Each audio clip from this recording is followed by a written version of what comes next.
It's your favorite YouTube dealer. I appreciate you guys for stopping in. I've been wanting to dive into more Tupac.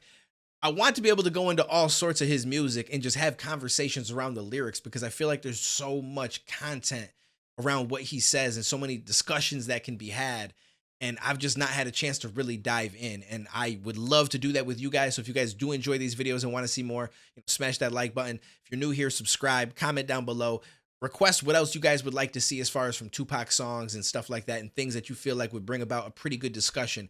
Because as you guys that have watched my channel know, I like to talk about things. That's just what I do. I like to talk about the music, but I also like to talk about what they're saying and what it means on a bigger scale, or what it means to me or my own personal experiences with it, and see what you guys think. And I just feel like that's probably the coolest part about these reactions, is getting to know each other and having discussions around stuff that actually matters. So let's dive into this. Let's see what he's talking about. A coward dies 1,000 deaths. A soldier dies but once. You niggas don't really want that be so crazy. They say pussy and paper is poetry, power and pistols. Plotting on murdering motherfuckers before they get you. Picturing pitiful punk niggas copping please, puffing weed as I position myself to clock G's. My enemies scatter in suicidal situations. I like the intro, so we got to go back real quick. Hold up. They say pussy and paper is poetry, power and pistols. They say pussy and paper is poetry, power and pistols. Let's fucking go. Plotting on murdering motherfuckers before they get you. Picturing pitiful punk niggas copping please, puffing weed as I position myself to clock G's. My enemies scatter in suicidal situations. Never to witness the wicked shit that they was facing. Pockets is packed with presidents, pursue your riches. Evading the player hating trick while hitting switches. Bitches is bad mouth, cause ballin' motherfuckers is bold, but charge them home. The game should be sold. Them sick and psychotic society, somebody save me. Addicted to drama, so even mama couldn't raise me. Even the preacher and all my teachers couldn't reach me. I run in the streets and puffin' weed with my peeps. I'm ducking the cops, I hit the weed as I'm clutching my Glock. Niggas is hot when I hit the block. What if I die tonight? If I die tonight? I feel like that's something that everybody should think about. What if I die tonight? It's kind of a dark way of thinking, but at the same time, might motivate you and push you to try to accomplish a little bit more in life and do more stuff and take more risks and put the fear aside and everything like that. Because in all reality, you could die tonight. Like, it could be over for you anytime. There's so many ways that we can pass, whether it's like something on a grand scale, like some bacteria spreads or some kind of viruses, or like a meteor hits. Like, we're talking about crazy stuff that most likely isn't going to happen, but that could be something, or a war goes down. But also on the minor scale is the more dangerous scale, which is like you get in a car every single day. For the most part, a lot of us do. And the amount of accidents that there are every day, and people on the road that don't know how to drive, and the risk of just having that be the last day that you live it's relatively high if you really think about it. I mean, people flying on planes, it's less of a chance than driving, but it's an opportunity. Like, you could just go out and be in the wrong place nowadays, right? Like, you happen to be at the shopping center or something like that when it's most populated. Next thing you know, someone comes in with a gun, which is a real thing here in America and something that you actually have to worry about. I try to go places either early in the morning when there's not many people, or late at night when there's not a lot of people, because I feel like for the most part, a lot of people that go in and do that shit are trying to get the most out of it, as far as like they want to kill the most amount of people they can. So they're going to go when it's most populated. So I'm going to just avoid it during those periods anymore, because now you just don't know nowadays. Like, it's crazy. And so there's so many different things. Like, you don't even have to be driving a car. You could just get hit by a car. Someone could break into your house, your apartment. You might just catch a stray from some crazy stuff going on. Like, there's so many ways that you can pass. And then health, right? Like, we eat so unhealthily here in America. At least the majority of us do, if we're just being honest with ourselves. Fast food and all this other stuff. Heart attacks, strokes, liver issues, stomach problems, cancers. Like, there's so many ways that you can go. And a lot of it, yeah, maybe you're not going to die right now tonight, but it's like, it's just crazy. I don't know. It's just wild when you think about how fragile we really are as people. And the fact that we really kind of get into this mentality of just, I'll do it later, as if later is always going to be there. And truthfully, it's not. Later's not always going to be there, right? So you should attack those things that you want to now. The goals that you have, the things that you want to achieve in life, the places that you want to go. You should try to work towards that as soon as you possibly can, and not keep putting stuff off, because eventually you're going to realize that it's too late. And even if it's not because you're going to die tonight, you may grow too old.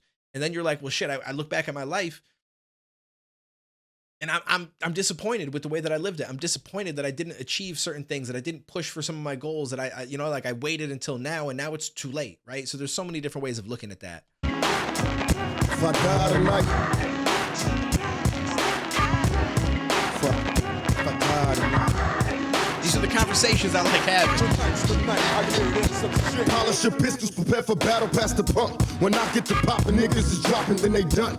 Calling the coroner, come collect the fucking corpse. He got it by a killer, preoccupied with being bold. Revenge is the method, when never stepping, keep a weapon close. Adversaries are overdose over deadly notes. Jealous niggas and broke bitches equal back jails. Hit the block and fill your pockets, making crack sales. Picture perfection, pursuing paper with a passion. Visions of prisons for all the pussies that I blasted. Running with criminals. Pac is so dope. Like, you can't tell me this man wasn't amazing. And his voice, like, it's almost like a preacher voice. Like, he's preaching to you. Like, he just comes across in a certain way that no rappers do nowadays, in my opinion. Let me go back really quick. I like the beginning of this verse as well, but it's also the alliteration that he uses within these verses. In the first verse, I think it was mostly in the very, very beginning, as soon as he started the verse, but in this verse, he uses it a couple of different times.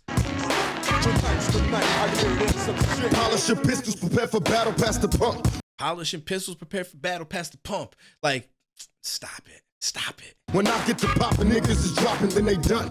Calling the coroner, come collect the fucking corpse. He got it by a killer, preoccupied with being bold. Revenge is the method, when never stepping, keep a weapon close. Adversaries are overdose over deadly notes. Jealous niggas and broke bitches equal back jails. Hit the block and fill your pockets, making crack sales. Picture perfection, pursuing paper with a passion. Picture perfection, pursuing paper with a passion. Visions of prison for all the pussies that I blasted. Running with criminals, individuals with no remorse. Try to stop me, my pistol posse using deadly force. In my brain, all I can think about is fame. The police know my name, a different game, ain't a thing changed. I'm seeing cemetery photos of my peers, conversating like they still here if I die tonight. I also like how he said a different game, ain't nothing changed, which is honestly a reality. It's why you actually see a lot of people that maybe hustled when they were younger, or, you know, whatever the case was, whether it's selling drugs or hustling different things, and they find success in life. And the reason why isn't because life wants to give a benefit to those that have done things that you may look at as wrong, right? Like if you hustle and you selling heroin and shit like that, like that's a horrible thing. I really do truly believe that people that do that it's a horrible thing, and nobody should be doing that. But I get that some people are like, yo, I got to make money, so I don't care. I'm going to do it. I can understand it to an extent. I can't accept it, but I can understand it. But those same people have that mentality, and that hustling mentality is what allows you to succeed in so many other areas of life. You just got to apply yourself and put yourself in that position. And that's why you see a lot of people that have done stuff like that in the past find success in music or find success in these other areas. You know, one, because the world just likes to hear them talk about horrible shit, which is it's kind of where we're at with rap right now. But at the same time, they have the mentality to really put it all together, right? Like that's something that we don't all necessarily have. If I die tonight. Like, it's funny, but if you take somebody who's like a really popular YouTuber who really works their ass off and you know what I'm saying, their work ethic is crazy and stuff like that. They may have never sold drugs in their past, but I promise you, if they did, they'd probably be very successful at it. They'd probably be very successful at a lot of these different things from like a leader standpoint, from a, you know, setting up how it's going to work, where they're going to get it from, the you know, talking about the money and managing that and the mathematics behind, like all that kind of stuff that goes into it. They're going to actually be really good at that. Like they could probably lead a little ring, to be honest with you, but they just never had to do that. And that energy got put towards YouTube and stuff. But there's people that are in the streets and are doing shit like that. And you might look at them a certain way, but in reality, they have a certain build to them mentally that allows them to be successful, and they would be successful in other ways. They just unfortunately don't always have those opportunities presented to them. Scared to die, nigga. Is you? Huh? If I die tonight. Is it? Never fear. Never if I die tonight. Pussy and paper is poetry, power and pistols. Plotting on murdering motherfuckers before they get you. Pray to the heavens, 357s to the sky. And I hope I'm forgiven for thug living when I die. I wonder if heaven got a ghetto for thug niggas. A stress-free life and a spot for drug dealers. Listen while practicing how to pimp and be a player. Overdose of a dick while drinking liquor when I lay a pistol whipping these simps for being petrified and lame. Disrespecting the game, praying for punishment and pain. I like how simps was a word even back then. I don't think I even realized that that was a term that was used back then because it's become popularized so much more lately. Haven't got a ghetto for thug niggas, a stress-free life and a spot for drug dealers. Listen while practicing how to pimp and be a player, overdose of a dick while drinking liquor when I lay a bitch to whipping these simps for being petrified and lame, disrespecting the game, praying for punishment and pain. Going insane, never die, live eternal. Who shall I fear? Don't shed a tear for me, nigga. I ain't happy here. I hope they bury me and send me to my rest. Headlines reading murder to death. My last breath, take a look, picture a crook on his last stand. Motherfuckers don't understand if I die tonight. It's crazy that he said some of the shit that he said in his lyrics. Who shall I fear? Don't shed a tear for me, nigga. I ain't happy here. I hope they bury me and send me to my rest. Headlines reading murder to death. My last breath. Like, that's crazy. Like, it's crazy the things that happen that you may speak on, right? Like, some people believe that he almost manifested his death. Now, you know, there's a lot more that goes into it than that, but in a sense, kind of. You know, the same thing with Biggie and some of the dark stuff that he had said and then led to, you know, certain things. And some people believe that that is actually a thing that can happen, which is crazy. And I'm going to give my opinion at the end because I've said this in my live streams before, but there's something very specific about that whole situation with Pac that I feel like people don't necessarily take into consideration. Take a look, picture a crook on his last stand. Motherfuckers don't understand if I die tonight.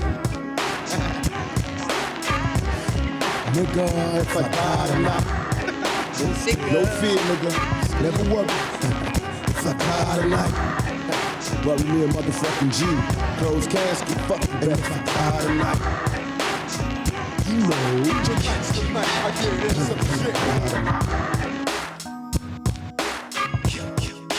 Murder, murder, murder.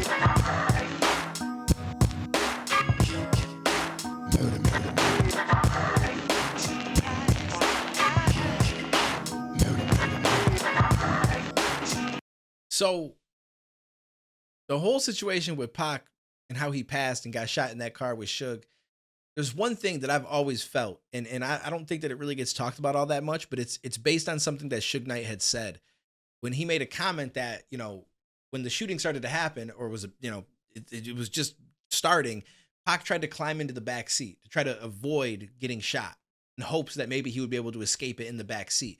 And Suge made a comment that he didn't feel like that was a smart idea or that Pac would make it in the back. And he thought that that would end up getting him killed, which there's a possibility for sure, right? But because of that, Suge claims that he grabbed Pac and tried to shove him down under the dashboard, like in the floor of the seat where your feet go and stuff like that.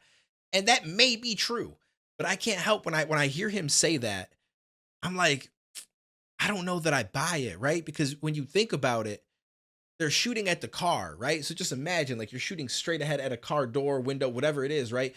If you take Pac and you put him down on the floor and it works, that means you're going to get shot, right? If they're not shooting at that area and they're shooting a little higher or more through the window, like that's then going to hit Suge. And he did get grazed once. And so in my mind, I'm just like, with everything that you know about Suge and how he was pretty much like a narcissist, he only really cared about himself. He wanted to make money and he kind of used all the people around him. It's hard for me to believe that he wanted to save Pac at the risk of his own life, right? So it's almost like, okay, is that true? I can't necessarily believe that it is. And so what I think happened was that Pac tried to climb into the back and he grabbed Pac and almost used him as a body shield. Like, I think more so he pulled him back to the seat and just kind of held him there, or just pulled him back to the seat. And then once he started getting hit, obviously he wasn't able to try to climb to the back again because he's now getting hit with bullets. Because to me, that makes way more sense. And I just don't feel like it's ever been discussed. And I just can't help but like think of that scenario and be like, that's 100% what would have happened. There's no way that he grabbed Pac and tried to put him down while leaving his whole self unshielded with the bullets coming in when we know who Suge is. We know what kind of person he is. So, you know, whether or not Pac would have lived if he would have just let him climb in the back and maybe Suge would have died, I don't know. There's no guarantee. Pac may have still died, but maybe he would have got hit in different areas and actually survived it. I just personally feel like that makes him somewhat responsible for it. I don't think that he had anything to do with the people coming to shoot him, because I don't think he'd have anybody shoot with him right there. You know what I'm saying? I don't think he's that crazy. But I do think that he would try to protect himself at all means. And I think that's what happened. That's just my opinion. But anyways, comment down below. Let me know what you guys thought. Like I said, I like having discussions. It probably made this video pretty long. I think we're at like, holy shit, we're at 15 minutes. All right, well, let me get out of here. I appreciate you guys. Let me know what else you guys want to talk about or see, and I will catch you in the next one, homies.